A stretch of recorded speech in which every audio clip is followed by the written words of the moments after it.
والدین جو نا علمی میں یا اپنے غصے کا اظہار اپنے بچوں کے اوپر یا بچوں کی ماں کے اوپر کر دیتے ہیں، کیونکہ بچوں کی ماں جو ہے نا وہ بہت بڑی ہیرو ہوتی ہے بچوں کے لیے.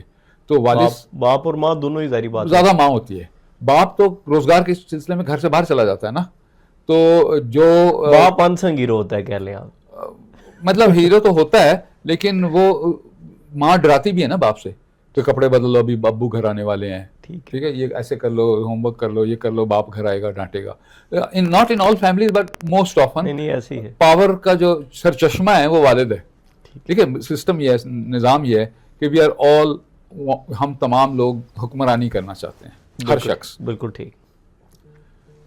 جو جیسے آپ کا سوال تھا کہ جو لوگ ہمارے ساتھ کام کرتے ہیں، ہماری ٹیم کے ممبر ہیں، اور جو اس میں عمر میں چھوٹا ہے، تنخواہ جس کی سب سے کم ہے، اس کے اوپر سب سے زیادہ چڑھائی ہوتی ہے. باس مجھے ڈانٹ کے گیا تو میں نے تو کچھ نہ کچھ اس کو نکالنا ہے کہیں نہ کہیں، تو وہ پھر اس کے اوپر نکلے گا جو مجھ سے کمزور ہے.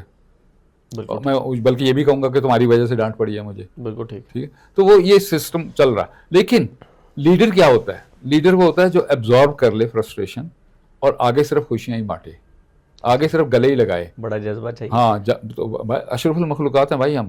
یہ دوسری دفعہ آپ نے سوال اٹھایا کہ یہ پرفیکٹ آدمی تو انسان تو یہ کر سکتا ہے، لیکن جو کمزور انسان ہے وہ کیسے کرے؟ تو پہلے میں نے آپ کو بتایا انسان تو کمزور ہے نہیں، انسان سمجھتا ہے میں کمزور ہوں. ٹھیک ہے، سمجھ میں آ گئی نا بات؟ تو جذبہ تو ہونا چاہیے. مطلب وہ گول ہی کیا ہوا جو گول آسانی سے اچیو ہو جائے؟ انسان کی معراج تو کچھ اور ہے نا. اشرف المخلوقات اگر اپنے آپ کو ہم کہلواتے ہیں تو پھر ہماری تو معراج کچھ اور ہے.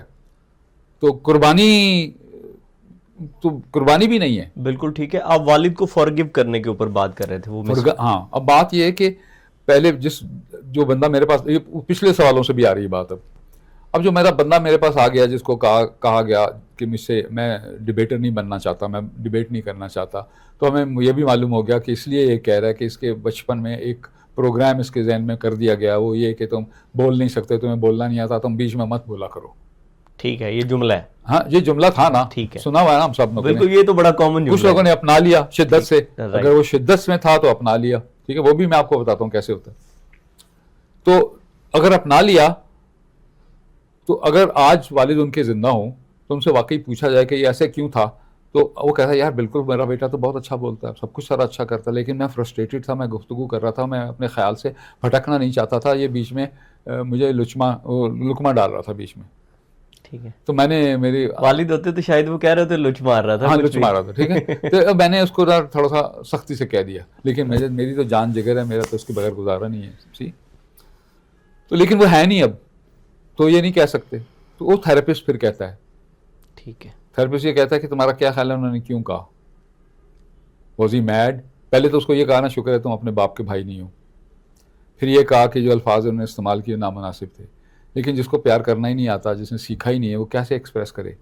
جس نے صرف یہی سنا ہے، ہو سکتا ہے کہ آپ کے والد صاحب کو دادا سے ماں بہن کی گالی بھی پڑی ہو، کم از کم آپ کا باپ اتنا سمجھدار ہو گیا تھا کہ وہ ماں باپ کی گالی آپ کو نہیں دی. بالکل ٹھیک. ٹھیک ہے، تو come to a point where you forgive your father. اچھا، فرگیو کا بھی مسئلہ ہے اس میں. اب یہ تھراپی ہو رہی ہے روشن.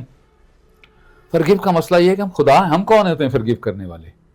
بالکل ٹھیک. میں کون ہوتا ہوں فرگیو کرنے والا؟ صحیح. تو شروع ہم اس بات، کیونکہ کانسیپٹ آسانی سے سمجھ آتا ہے، تو شروع ہم اس بات سے کرتے ہیں کہ فرگیو کر دو. لیکن ایسنس اس کی یہ ہوتی ہے کہ انڈرسٹینڈ کرو کہ جس باپ کو یہ پتہ نہیں ہے کہ اس نے پیار کیسے کرنا ہے، وہ کیسے تمہیں کہے کہ تم سے زیادہ میرے لیے عزیز کوئی نہیں ہے. تو انڈرسٹینڈ کر.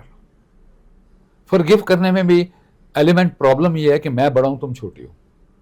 ٹھیک ہے، ٹھیک، جیسے اب بات کر رہی ہیں نا سب آرڈینیٹ کی یا ملازم کی، تو سب آرڈینیٹ تو ہے کوئی نہیں، انسان تو اللہ تعالیٰ نے برابر پیدا کیے ہیں. ٹھیک ہے، والدین کی ذمہ داری ہے کہ وہ پرورش کریں، پرورش کرنے میں اچھائی برائی سکھائیں، لیکن اس کی ذات کو مسخ نہ کریں. تو پہلے تو فرگیو کرانا ہے. تو فرگیونیس اس میں امپورٹنٹ ہے، یعنی دو انڈرسٹینڈنگ ضروری ہے. جیسے میں نے کہا کہ یہ سوچ کے نہیں کرنا کہ میں فرگیو کر رہا ہوں. تو پہلے تو یہ اس نے کہا کہ اچھا جی مجھے سمجھ میں آ گئی، میرے باپ کی کوئی غلطی نہیں تھی، وہ فرسٹریٹڈ تھے، وہ بیڈ پلیس میں تھے. اچھا، یہ روشن آپ کی تمام آڈینس سے اور آپ سے بھی میں گزارش کرنا چاہ رہا ہوں کہ کوئی بھی آپ کے ساتھ بدسلوکی کر رہا ہے یا کوئی ایسی بات کر رہا ہے جس سے آپ کو دکھ پہنچ رہا ہے، تو پلیز یہ سمجھ جائیے گا کہ آپ برے نہیں ہیں. وہ شخص جو یہ کر رہا ہے وہ ایک ایسی جگہ پہ ہے جہاں پہ وہ خوش نہیں ہے, رائٹ, یا وہ پین میں ہے, یا اضطراب میں ہے, یا ایک کسی حوالے سے ان اے بیڈ پلیس ہے, یا کوئی اس کو تکلیف ہے. اس لیے درگزر کر دیں, بلکہ کوشش کریں کہ اس کی حمایت یا اس کی سپورٹ کیسے کیا جا سکتا ہے. Will come back to this. So forgiveness کر دی. دوسری فرگیونیس بھی امپورٹنٹ ہے. دوسری فرگیونیس یہ ہے کہ مقبول بابری نے بھی, اگر مقبول بابری یہ وہ شخص ہے جس نے سوچ لیا کہ میں بول نہیں سکتا, تو مقبول بابری نے بھی اپنے آپ کو فرگیو کیا کرنا ضروری ہے کہ یار میں تو اللہ تعالیٰ کا بہترین شاہکار ہوں, جو ایک بندہ ایسی اچھی جگہ پہ نہیں تھا, اس کے الفاظ کو میں نے اتنی اہمیت کیوں دے دی کہ میں نے پچھلے 40 سال سے یہی سوچتا رہا کہ میں ڈیبیٹ نہیں کر سکتا ہوں. بالکل ٹھیک. تو دو فرگیونیس ضروری ہیں. ایک اس کی فرگیونیس ضروری ہے, اس کی جب فرگیونیس کی تو اینگر ختم ہو گیا. اینگر ختم ہو گیا تو گلٹ بھی ختم کرنا ہے. اچھا اب یہ بھی ہے کہ میں نے یہ بھی سوچا ہو کہ یار یہ کیسا باپ تھا, تو ایسی بک بک کر گیا, تو اس کا بھی گلٹ ہے کہ میں اپنے والد کے بارے میں کیسی رائے رکھی ہے. تو فرگیونیس دونوں طرف ضروری ہے. اور اسی لیے میں ذکر کرتا ہوں کہ میرا رب مجھ سے کہتا ہے کہ میں رحمان و رحیم ہوں, کہ میں انکنڈیشنلی فرگیونگ ہوں, اور اگر تمہیں نہیں بھی میری بات کی سمجھ میں آتی تو مجھ سے معافی مانگ لو, میں معاف کر دوں گا.